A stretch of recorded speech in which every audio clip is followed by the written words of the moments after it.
Кредо Ларса Спайбрука. Yeah.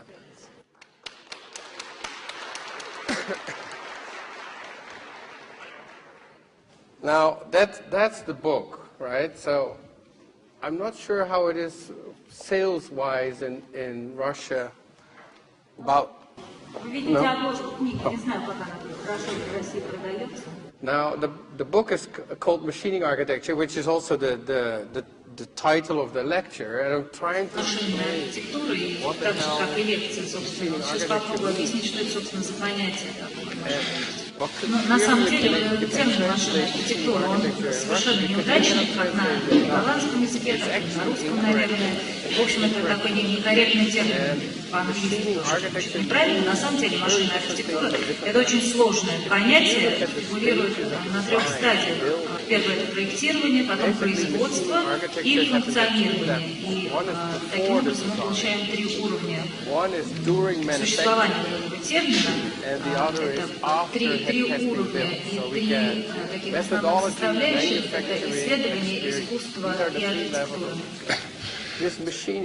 Попробую объяснить нам, исходя из своей практики, как этот процесс происходит. Иногда я читаю лекцию, исходя из того, что я чистый исследователь, на других лекциях я представляюсь чистым художником, а на третьих лекциях, как, например, сейчас, я представляюсь, что я в чистом виде архитектор. I'm actually an architect. Общеизвестное явление, что очень трудно в архитектуре, очень трудно соединить теорию и практику, потому что если ты слишком много предаешься практике, ты тупеешь постепенно и не можешь уже теоретизировать, теряешь способность, а если ты много теоретизируешь, ты теряешь способность что-то создать. И вот этот вот баланс, вот это соотношение, свести теорию с практикой, это одна из величайших сложностей в работе. Как правило, инструментом внесения вот этой аналитической составляющей является искусство. Мы никогда напрямую теорию не приносим в архитектуру, и обычно делаем это через посредством искусства. Потому что когда вот классическая архитектурная программа здания, когда вы ее обдумываете и изучаете, она не содержит, как правило, информации там, о дверях, о лестницах. Это в основном речь, как правило, идет о методологии, о искусстве, о производстве и о восприятии. Принципиальная разница между искусством и архитектурой состоит в том, что, как правило, в искусстве вы имеете замечательный клиент, а в архитектуре клиент ужасен. Ну, проблема времени здесь такой треугольный камень, поскольку когда вы работаете над архитектурным проектом, в него вложено столько идей, представительства, что клиент вас постоянно подгоняет, если вы скрываете сроки, он вам массу неприятностей организовывает, а если вы делаете какой-то художественный проект, то сроки совершенно не проблемы, здесь все абсолютно иначе. Говорится, нам нужно еще больше подумать, поработать над собой, вдохновение вот-вот придет. So if you're late with an art project, it's actually a positive thing. If you're late with an architecture project, it's a bad thing. Now, I want to discuss with you guys, let's say, sort of small history of machining architecture. The machining of architecture is basically what in biology is called morphogenesis, the generation of form. And there was a huge shift in the 18th century, around 1750, 1760, just around, let's say, people... That's okay. Can I have some water? Should I do it the same? И вот этот поворот сознания был связан с тем, что от декадовой системы мышления, когда материализм фактически приравнивался к детерминизму, и человечество обернулось к активному мышлению, которое шло от Дидро.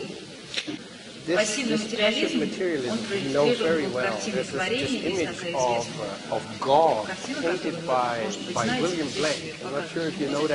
когда Господь, видя архитектора Вселенной, с длинной белой бородой, в верхнем правом углу, вот, с инструментами строительными, как бы своей волей сотворяет бытие, которое внизу под ним где-то картина, такой как инертная глина, готовая принять его вот этот вот проект.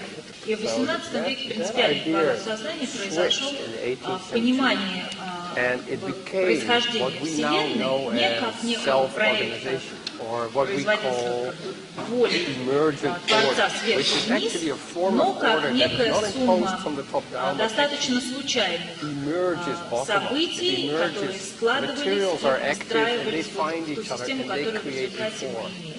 Это шокирующая идея самоорганизации, когда оказывается, что элементам не нужна воля Творца для того, чтобы сложиться в систему Вселенную, они могут неким образом образовывать систему самостоятельно, она проникла и в архитектуру в том числе.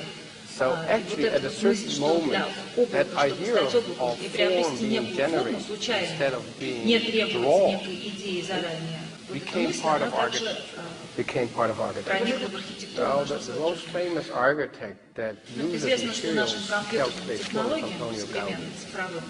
Предшествовали аналоговые системы, аналоговые старые компьютеры. Самый первый, по сути, аналоговый компьютер в архитектуре был создан Гауди, который использовал свойства материалов для измерения и создания форм. 80 years before we had digital computers, we had analog computers. And the techniques of Gaudi should be understood as analog computers. Now, what's really important to understand is that these are the работы, они, в принципе, были недостижимы никаким другим способом, кроме того моделирования, к которому он прибегал. Гауди сделал план своей церкви. Но клал ее не на землю, а подвешивал к потолку. После этого использовалась система расчета нагрузок посредством привязывания таких цепочек, и каждая цепочка провисает, она являлась фактически изображением. Потом он вешал другую. Отдельно каждую из них, в общем, можно было бы нарисовать, они приближаются к параболе, но чуть-чуть отличаются от нее. Но после этого шел некий второй уровень этих вот подвесок, которые соединяли первый, уже прикрепленный к плану, а потом третий. И в результате получалась сложнейшая система, которую смоделировать никаким другим образом, кроме вот этого оригинального компьютера Гауди, было бы невозможно. И один из законов, который иллюстрируется этим примером, это возможность решения задач, где получающаяся в результате сумма, как сумма элементов, не приравнивается к сумме отдельных взятых элементов, и каждая отдельно решаемая сама по себе отдельно взятая задача расчета той или иной нагрузки того или иного элемента, когда они суммируются в довольно сложную систему, она уже не решается тем же методом, каким элемент этой системы может быть рассчитан. Вот в этом сложность и оригинальность этого метода. Поэтому Гауди может быть назван первым архитектором, использовавшим компьютер. Следующая личность — это Фрайота, который прибегал в 20 веке к использованию вот такого аналогового компьютера.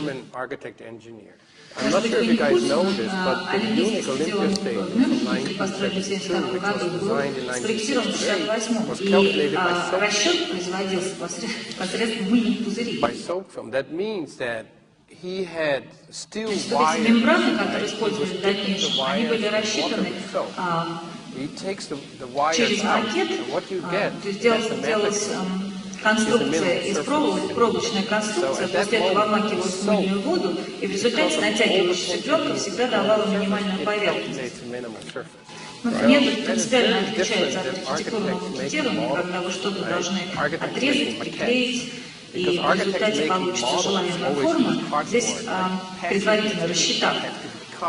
Здесь сам по себе материал, вот эта пленка мыльная, она позволяет рассчитать и фактически дает расчет минимальной поверхности. Таким образом, Фрайота может скорее считаться не создателем формы, а искателем. Ну вот перед вами очередная машинка для изучения исчисления формы города. Ну вот слева картинка — это такой идеальный город. Что мы знаем о городе? Город — это дома, которые друг с другом соединены. Значит, что сделано в идеале, в пределе?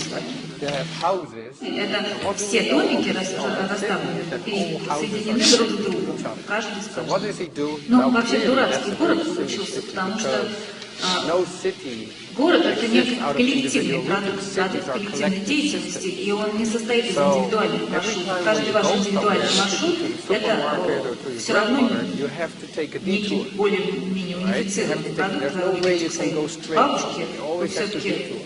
в каком-то, не напрямую гонитесь, а все-таки по какому-то специальному маршруту. Ну, Now, in Фрайот this подошел к city, этому всему let's say буквально. Fraiotto is very, Детально, он вообще не very видит деталей. precise. He И он says, посчитал, in что this любой city, маршрут, every который detour is 8%. унифицирован, не So what does he индивидуальный, do? He makes all the lines 8% longer. Right? So и this удлинил на system is 8% 8% longer все than that one. имеющиеся маршруты. Now this one is Схема получилась еще страннее. Теперь What does it получается, need что to эти do? маршруты необходимо все-таки еще раз пересмотреть, преобразовав эту систему в продукт коллективного какого пользования. Now you То, can что слева, see это that все-таки как-то может this быть on the left нарисовано is или still начерчено. drawing, right? It could А still вот be то, что moved on. справа, это только This is not шерстью ink, можно this is actually wool. These are wool прямо threads, получилось. right? Now what does he Ну, do? He takes значит, он the решил, system что of water, надо как-то это упорядочить, для этого вся вот эта система была выполнена в 6 takes it out of the опущена water, в воду, takes it out of the и water после like этого он ее here. встряхнул. Нитки сели, Because of the cohesive вода там, motion, где малое расстояние, она all как бы сама overlength is taken out of the получилась system. вот такая вот система. It's immediately. На глазах Now this is what we call самоорганизации. Никогда бы self-organization. такого This is bottom руками up. своими No не way you нарисовал. can. You Ну would и need вот hundreds of hands интерес to всех вот этих трех simultaneously схем calculate заключается в том, что мы all the получаем curves. методологию. В результате последней схемы мы имеем продукт, который невозможно было бы выполнить руками, и то есть вам бы надо было привлечь сотни рук, работающих одновременно, и вряд ли бы они вычислили самый короткий маршрут, в то время как молекулы и вода делают свое дело и гарантируют вам результат, что вы получаете действительно самую правильную, экономичную, самую This is рациональную bottom схему. up. This is top down. Но слева мы имеем схему, которая изначально Just purely придумана bottom up. архитектором, No, in architecture you и have справа to она select откорректирована вот этим вот путем самоорганизации. И это иллюстрация методологии работы архитектора. Вы не можете постоянно рассчитывать на некую случайность, она должна быть запрограммирована. Изначально вы работаете с методологией, со структурой, с программой проекта, задаете это все так, как это было задано на левой схеме. Но после этого демиургическое начало уступает место самоорганизации и свойствам самой системы, которая задана заранее. И систему уже переструктурировали по своим каким-то внутренним законам. Но если вы обратите внимание на разницу между первой и последней схемой, вы также заметите, что первая состоит из прямых линий, и они начальные, а вторая из кривых. И бытует такое мнение в народе, что кривые — это такой признак артистизма, но это от того, что мы хотим быть ближе к природе, и так вот ненасильственно что-то такое нарисовать кривое и плавное.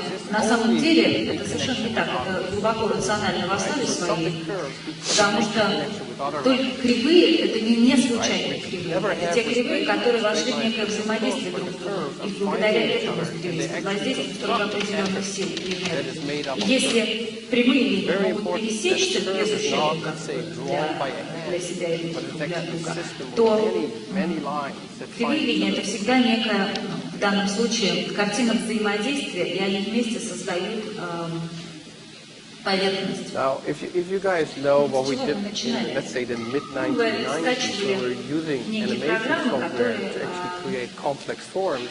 We always had this problem of stopping. For instance, we were all using flocking software. A flock of birds or a school of fish is a bottom-up self-organization. Right? So we were all getting software, free software on the internet to create flocks. And what did we do? We stopped it with a button on the computer, and we said, okay, this is a beautiful form. And it somehow now looks like a post office, or it looks like a museum, right? Which is, of course, extremely silly, right? So what actually Fraiotto taught me is that the techniques of complexity, the techniques of self-organization have to be inherently architectural. It has to be an architectural system to produce actually architectural outcomes, right? You cannot just photograph. And there was also a big difference, let's say, when you would have these complex forms, right? you would have a complex form. You would go to an engineer. You would say to the engineer, look, can you sort of make an architectural structure out of it? And he would put some columns on it. Right? A very American problem. It's a typical Eisenman problem. You would have to put some columns on there to actually make it structural. Это, в принципе, неправильно привнести некую другую структуру в проект. Если вы обратите внимание на паттерн, это вот поверхность и структура одновременно. То есть поверхность некая структура. Если вы на эту поверхность посмотрите, вы поймете, что она структурна. Это своего рода конструктивизм, но не подобный архитектурному, там, скажем, русскому конструктивизму всем известному. Но в своей форме вот этих кривых это конструктивизм, поскольку здесь задействованы силы. Because I don't get the Russian, I can't hear where she. I can't hear where you are, so I just okay. Let's go next, Victor. Yeah.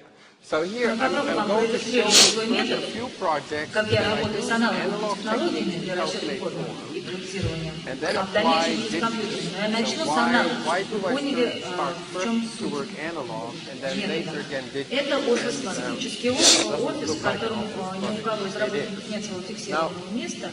И я пытаюсь свести здесь все разные виды ощущений и деятельности, поскольку он принадлежит телевизионной компании и есть деятельность глубоко формализованная, такая как связанная с управлением, менеджментом, дирекцией. И есть некие такие творческие также задачи, которые должны каким-то образом реализовываться в этом офисе. И все сведено в одном пространстве.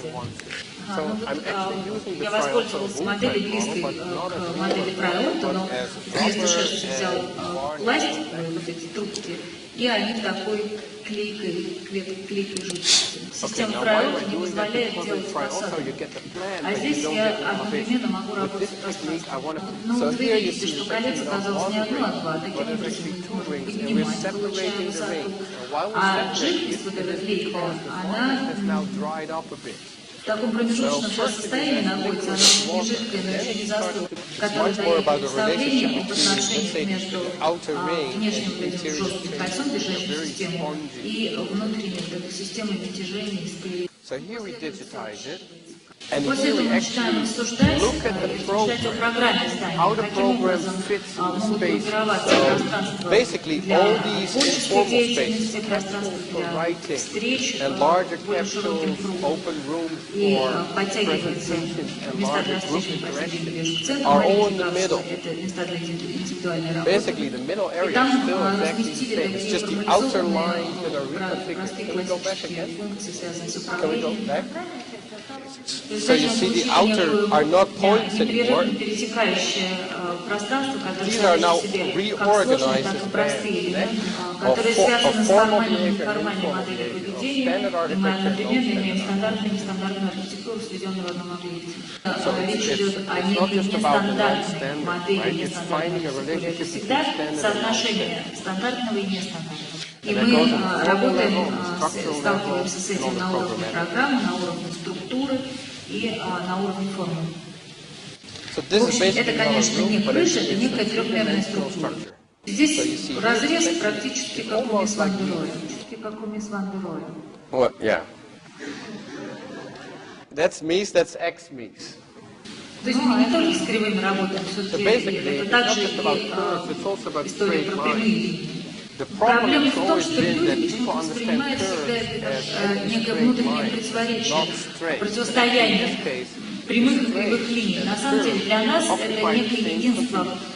И это пространство непосредственно отношение и связь с центральным But out of that area, you have a direct relationship with these open areas. So this is the other way. So here you're looking from the straight spaces back into that middle area. Now this is a similar technique, though not with rubber tubes, but with paper. This is for a public artwork called Sono.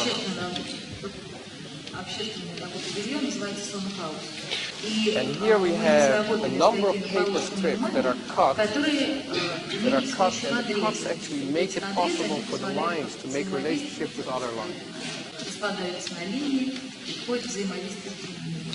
And actually, by connecting it with other lines, here you see two, it actually also stands up. So it's a structural, the paper is used as a structural technique to construct space. Now here on the left, you see that white paper is actually sort of elaborated, right? You see there's something added, and it's the purple paper, which is, this is the analog, that's the digital form, the white paper. Yeah. Now you see the structure of all the curves create openings. So it doesn't mean you have something curved and then later you take the openings out, right, to create holes. It's actually a tearing procedure. You actually tear it open. Now structurally, this is very simple. Basically, you're looking at bolts or domes. What's interesting is that the dome is torn open, and you see the curve here is different than there. What we're actually doing is that the dome transforms into a column. Basically, when I would have a piece of paper, so it's not a dome with columns, but it's actually a dome that transforms into columns. Now, how do you structure such a thing? Next slide. Basically, we just cut it in two directions. Now, these lines, like 10 years ago, you would have, when you These would be different circle segments. the contractor would tell you to make each curve into a circle, right? This would, so you would have a stack of drawings like this with all the circle segments, right? And then you would give it to a contractor, and he would use another half a year to just cut it out of the steel. Now, basically, this is the same object as what you saw before. It's just that the curves are organized in another way. And this is steel of 6 by 2 meters. So all the curves are nested together to actually fit on stainless steel. And then a laser, right, not this laser, but another laser comes and cuts out the steel. So it's a print file. It's not a drawing. There's no dimensions, there's no circle segments. Actually, these curves are not circles. They're third-degree curves, right? The circle is a second-degree curve. These are much more complex, right? But thank God we don't have to know the mathematics of the curves. We can just put them together. Now, what's very important, you need to number all the pieces. Now, clearly, this is not a building. This is an artwork. These are sensors. And these are loudspeakers. So actually, the sensors of the house, I call it a house, but these sensors are looking at the movements of people. And it's looking at what movements are done more often than other movements. And it's using these movements to actually compose music real time. Now what's so amazing is that the composer I worked with, he did not compose music, he didn't write anything down. What he made is a system. He made a flexible system of relationships between sounds. And every time when the sensors are telling to actually change that sound, the rest of the system is changing with it. So the sound is not on the system, it's actually calculated real time, 24 hours a day. And it's memorized because it started the first day we opened it in May last year. It sounded very simple, like typical Dutch electronic music, right? And now it doesn't sound like Bach now, right? But it sounds, there's a huge complexity, increase of complexity to the sound. Why? Because it's managing with all these different movements that happen in the build. Но все-таки такая полифоническая композиция, набравшаяся из этих опытов и звуков существования здания за So this is a diagram of the sound, it's just a different, you see they're all based on interference. Basically they're all frequencies that are very close. Now you know from interference like moire has, right? You know it has a very strong effect on your body to move, right? If you stand still, you don't know if you're moving, and if you're moving, you don't know if you're standing still, because you're not sure if you're like changing the sound своим движением by your провоцируете position, звуки. or В that the какой-то sound момент is вы уже changing точно by не itself. знаете, что вы спровоцировали музыку или музыка спровоцировала. And Вот of это course, движение как it's fully curved, трехмерное right? There's no понятие, horizontal оно before, so the дается movement is in your head, it's in your body, движение in дается your телу knees, еще и it's in через your то, что feet. The в movement принципе is не of the оставлено ни whole одной body. горизонтальной поверхности. И пол, он тоже представляет из себя бесконечную нематематическую вот эту поверхность кривизны. Now the question is, how do you cover such a structure? And this can be answered in many different ways, and they're dependent on many different things. Of course, technological matters, but also budget. In this case, we choose for a very simple way of covering the structure. And actually, here you see two models of how the double curvature of the surface is covered with strips. Now that strip is 2 meters long and 17 centimeters wide. It's made of stretched metal, expanded metal. If the curves, this is double curve. If the curves in both directions are the same, all 9 strips close into a hexagon. If they're not the same, actually number 7 does not close. You see, we shift it back, and it actually opens. So you get an open hexagon and a closed hexagon. That actually allows us to cover a very complex surface without too much cutting by hand.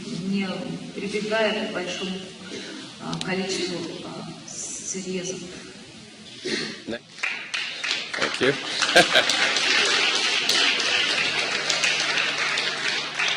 Now, because it's stretched metal, the openings have an orientation, right? It's not perforated metal, it's stretched. That means when you stretch it, it takes on a direction. So from one direction it looks closed, right? From the other direction it looks transparent.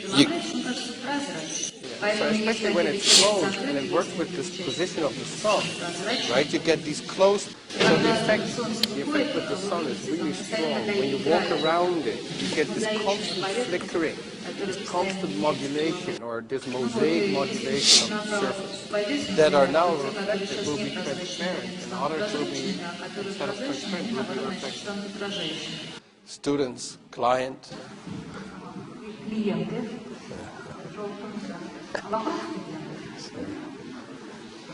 Dutch architecture.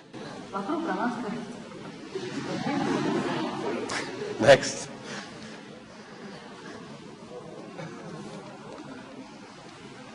Next. At night it's green. I have a problem with color, so I just chose green. There's no special reason. Yeah. Next. Next project is called D-Tower, and again it's an art project, and it is a website, a questionnaire, and a small tower.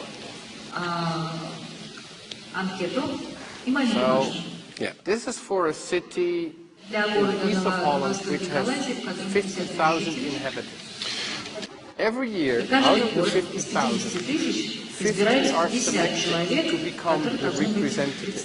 These representatives get the password, and with the password they can access the questionnaire. And the questionnaire is about love, hate, happiness, and fear. So these are a few of the questions. I'm afraid in my direct environment. I'm happy with my relationships. I love my relationships. I hate my relationships. This is at the start of the... In December, it's about how much do you drink. It's about do you hit your children. About your mother-in-law, your mortgage.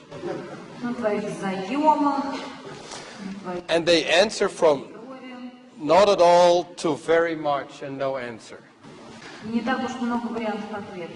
And all these responses to the questionnaire are graphed in landscapes, mood landscapes that you see here.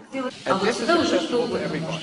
So you can actually now go visit the website, this is not the correct, www.for.site.nl. You can see all the behavior of all the people Now this is fear in general. This is the fear landscape, and that works on the zip code. So every peak is a neighborhood. So you get less fear and more fear. Так нажмете и увидите, где больше всего страх концентрируется. This artwork will be there for the next 30, 40, 50 years. And it will build up an archive of emotions. So you can always like see in what neighborhood, what city, how emotions were doing. Ну вот, значит, опросник посмотрели, веб-сайт посмотрели. Вот вы видите собор Святого Петра, знаменитый Балдахин Берлин, синий построенный.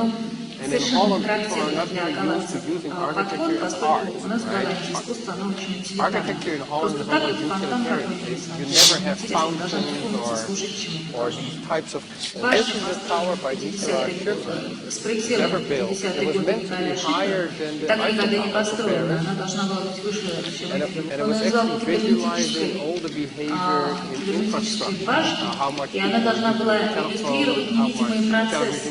То есть сколько людей потребляют электроэнергию, сколько они говорят на телефон, сколько они смотрят телевизор, все это обсчитывалось, и немножко странно заниматься проектированием башни, потому что пульсирующая сфера, напоминающая сердце. В общем, довольно странный, проблематичный подход. So here you see the heart, and here you see my desk, right? And here I made a three-dimensional object out of that digital object.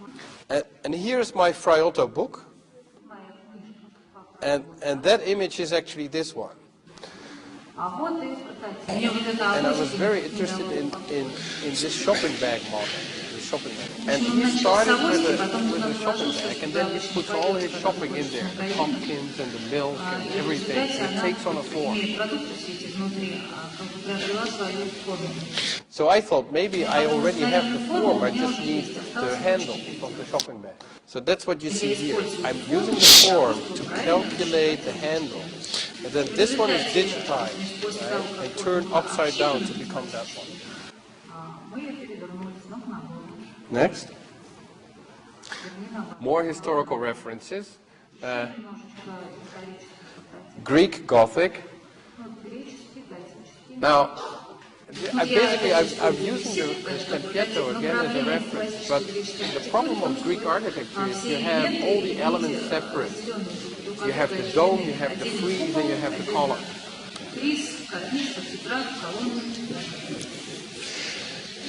The Gothic is much more abstract because the Gothic uses an element that doesn't have a name yet. If you bundle a number of lines, it actually becomes a column. If you unweave it, right, it becomes a vault. So what the Greeks tries to solve by separating elements, making discrete elements, the Gothic is actually doing by two. So there's no clear separation between vault and column. Right?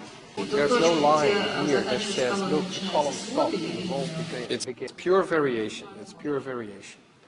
So actually, here, you see some of the, let's say, engineering side, the machining side of the detail. This is the calculation. Now clearly, if you don't work with elements, you have a problem with your engineer, because it's so, the engineer is not using typical architectural software to calculate the structure, but he's using aeroplane software. He's using software that looks at how the surface takes up load. So in this case, actually we give the material, we give the power to the material of the epoxy. So now he's calculating with wind forces and gravity, he's calculating different thicknesses of the material. And of course in the column it is thicker than at the top. Here it's 18 millimeters. Let's go to the next one.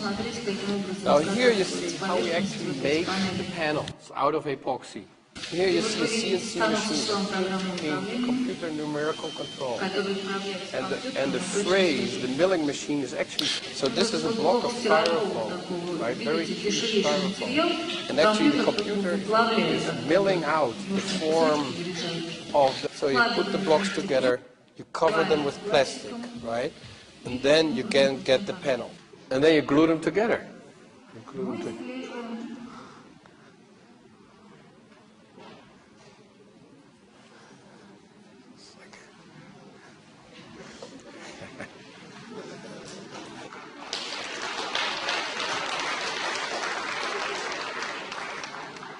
This project took 2 years longer than Построить проект был намного труднее, чем вообще. There were people living around here, and we had to organize evenings with the inhabitants to explain the design. And they said, "Look, Lars, I have never seen anything so ugly." And I said, "Yes, but it is ugly. It is ugly." And I told them a story about my sister having a baby. Because when my sister got a baby, it was a terribly ugly baby. And the whole family was standing around the baby and doing all these nice gestures. And I was totally shocked. And I said,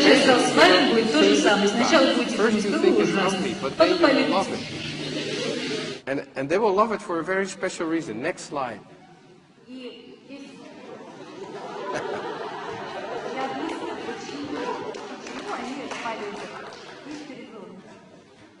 Next. Next. Because the computer knows. Потому что компьютер знает, какая which emotion is most intensely felt at that day.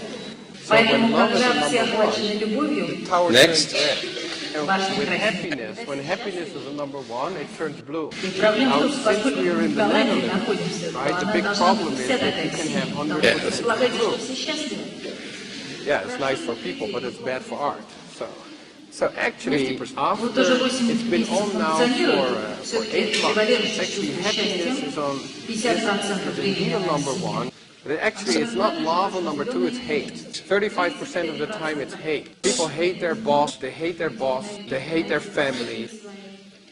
And every time you drive home at night from work, this is in a very, at home, you immediately go to the website to see where there's more hate, and where there's more happiness, and where there's more love. Now we go a bit more to architecture projects. This is, I'm going to show this one very short, and it's like the simplest thing we ever did.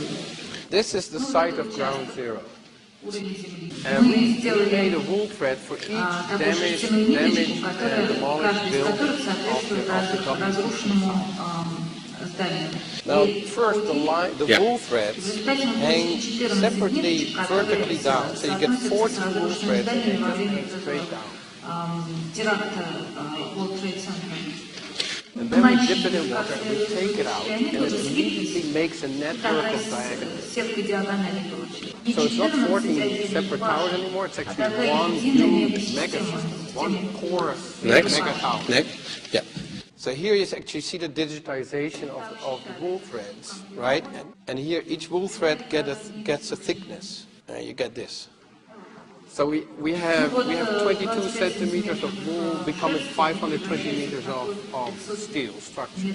Now clearly, again, there's a connection to construction, in this case even to the city, right? Thinking of the European skyscraper as a horizontal system.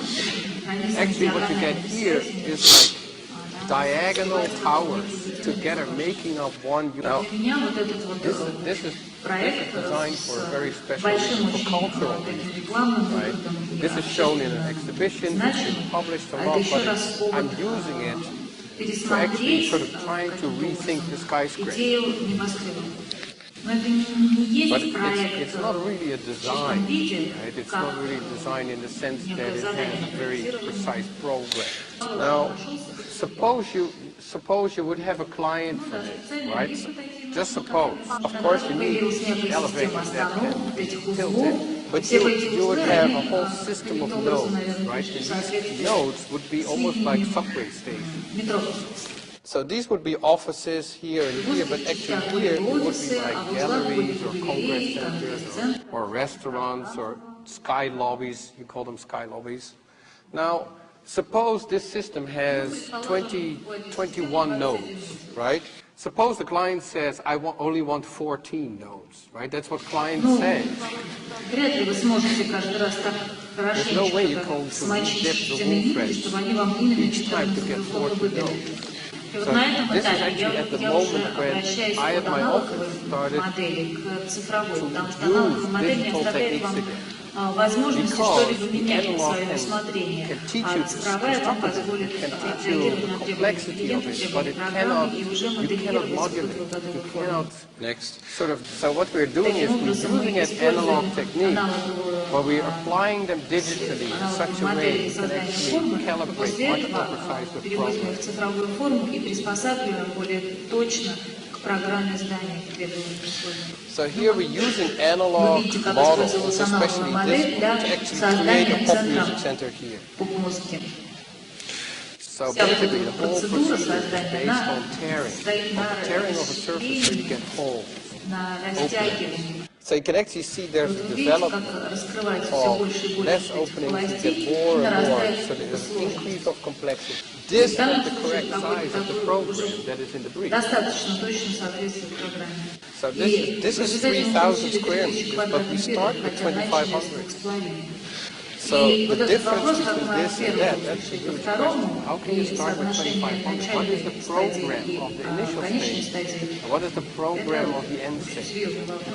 And this is very similar to the English office project, where you get all the generic spaces, the straight model, but the very special spaces come in. Like it opens towards the city, and you get special, like clock spaces and discotheques and extra spaces that interact with the more mechanical and formal. Now this is a very cheap project. So actually the diagramming technique, the material technique, is actually that it's not like the English project where we start with rubber and lacquer and then it becomes, in the end, it becomes a wood structure. No, it actually is directly a steel structure. And these bands are doing two things. One is they organize rooms with corridors, or they can actually span over large rooms, like a concert room.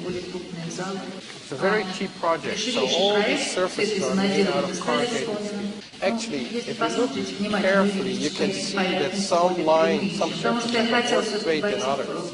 And that's because I want to relate the system to content. And when there's houses around, actually it behaves a bit like the houses, right? It has a vertical facade and it has a roof. But in front of the park, it actually relaxes, and you lose the distinction between facade and roof. Because a lot of this architecture, so-called blob architecture, right, is referred to streamlining or spaceships or aliens. Peter Cook in the Kunsthaus in Graz, he calls his building a friendly alien. I actually want to have an architectural outcome. I don't want to create aliens, I don't want to create spaceships, I actually want to create buildings. Next. Next one. Oh, yeah. By night. Next. Yeah, let's hurry up a bit. Next. So these are these interior spaces. So some of the spaces you don't. When you're a technician, right, and you're preparing a pop concert, you don't want to have a spatial experience. You just want to go from A to B. That's very mechanical, formal behavior. But in the clubs where you interact with people, especially young people, That's a club? right, you need a much more undefined and undetermined architecture. This is the project we finished last year in Lille, in France, and it's called the Maison Folie. And they actually made a stamp for it, 5 million stamps. And Lille was cultural capital of Europe in 2004. Next. That's the architect. That's the Belgian Queen.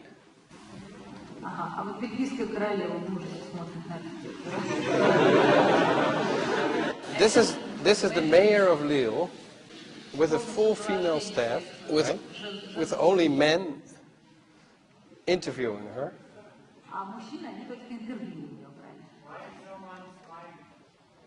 They're shocked. Now that's a look. That's a look I know very well from clients. Next. Now actually, the project is partly renovation and partly a new building.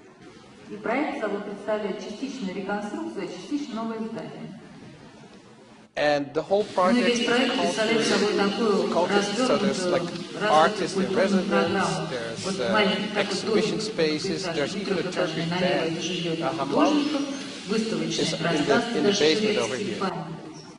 Now Lille is like Detroit. It's full of holes. It's a very destroyed city.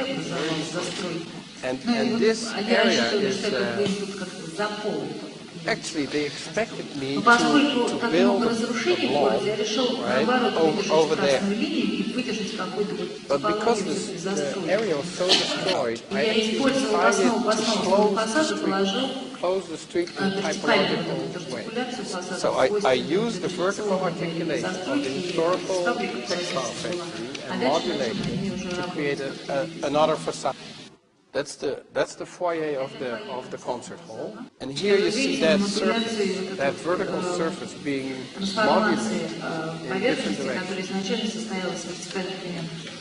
So though it is a facade, it's not a typical facade where you stand in front of. Because of the stainless steel, when you move through the street, it continuously changes the effect with the light. So sometimes it's transparent and sometimes it's reflective. So when you move by, it's constantly changing. Next. It's a bit dark. Next. It's during the opening. So basically you get a sort of double effect of the black concrete, right? The black concrete is painted with shiny paint, so it's also reflecting the light a lot. It's like the pop music center. It's the most problematic thing in designing a theater in a residential area is the problem of that it is a closed building. It's so incredibly close, it's very difficult to live around it. So you have to find a way to work with the surface.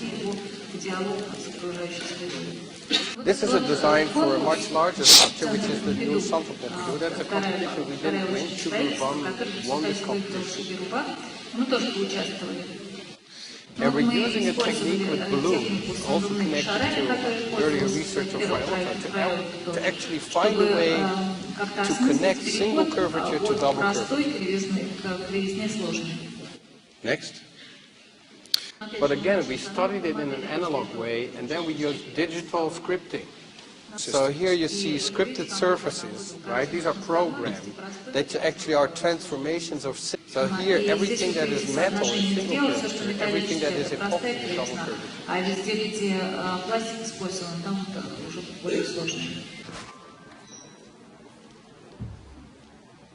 Next. Oh. Next. So actually, you see the balloons return in the interior structure. If you pack balloons, you get hexagonal, three-dimensional hexagonal systems.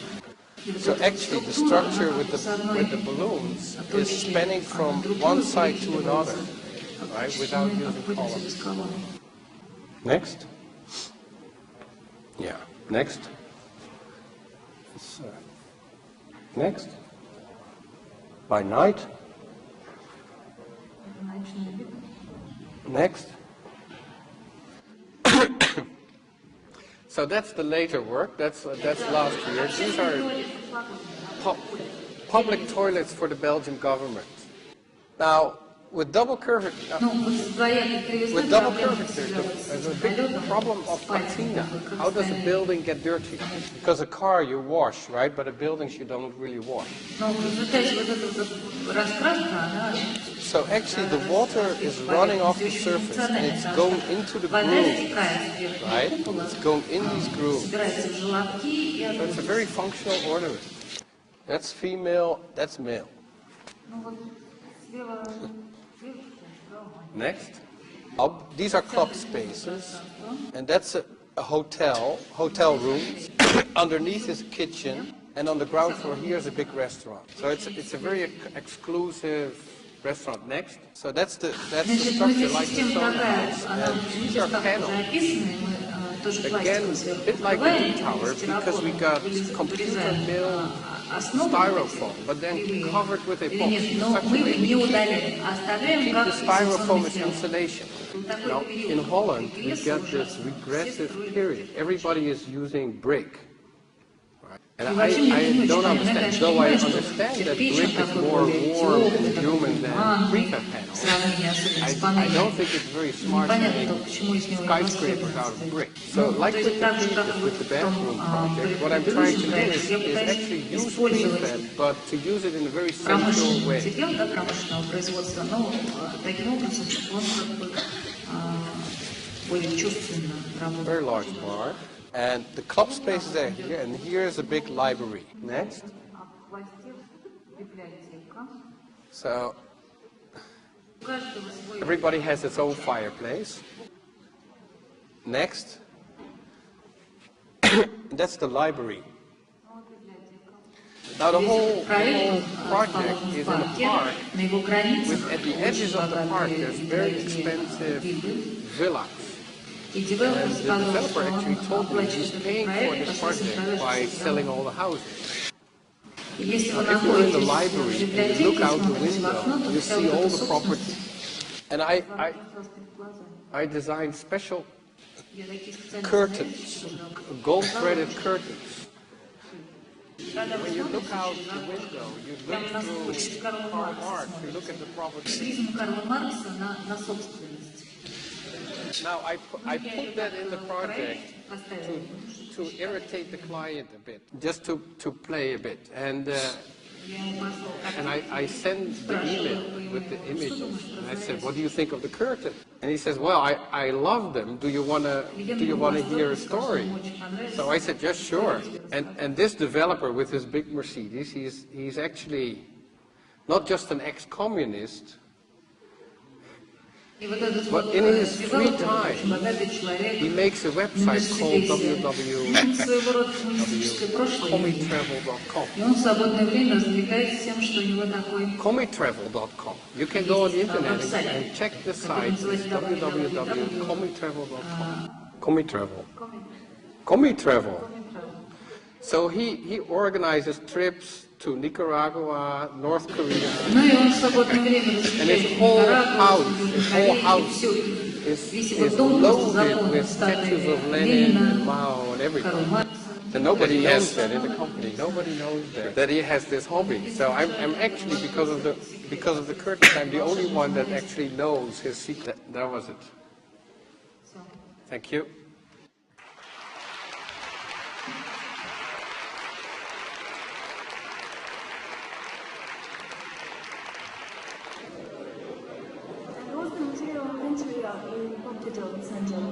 Excuse me?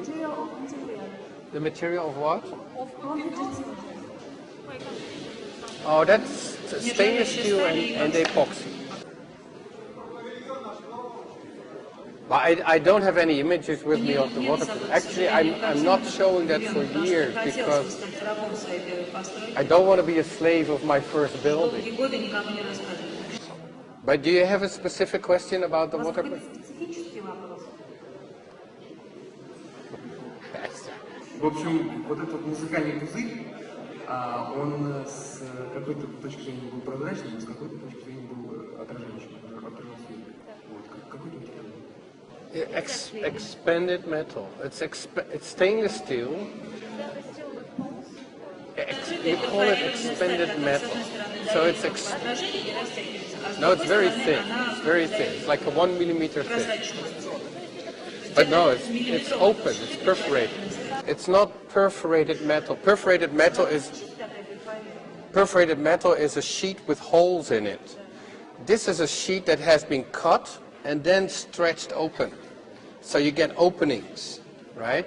It's expanded. Это другая технология, которая получается растягиванием металла. То есть она не дырочками, но они в результате... Ларс, what does mean NOx? Doesn't mean anything. Но ничего не значит. Имя собственно. What was the picture? What do you want to different it metal?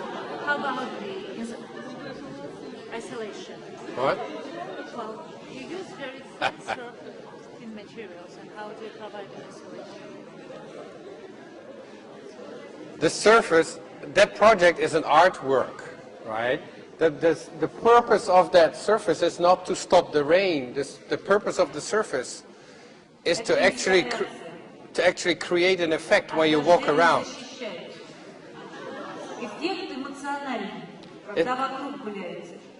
It's not a house, it's an artwork.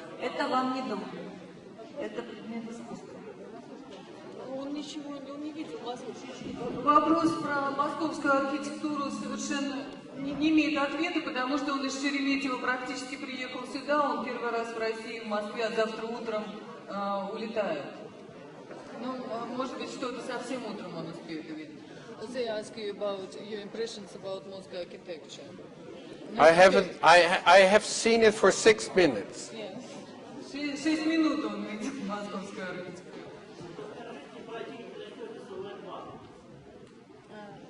Tell about the activity of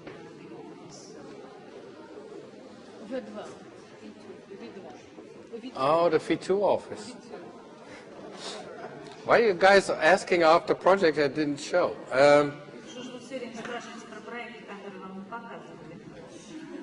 Actually, I renovated V2 lab half a year ago.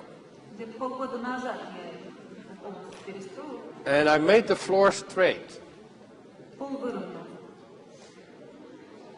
And why? Because first the floor was like really curved. But it was only meant for 5 or 6 people to work there. And then after 2 years there were suddenly 25 people.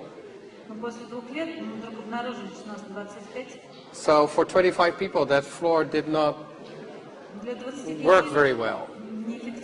And now actually in a certain part we made a horizontal floor and it works very, very well.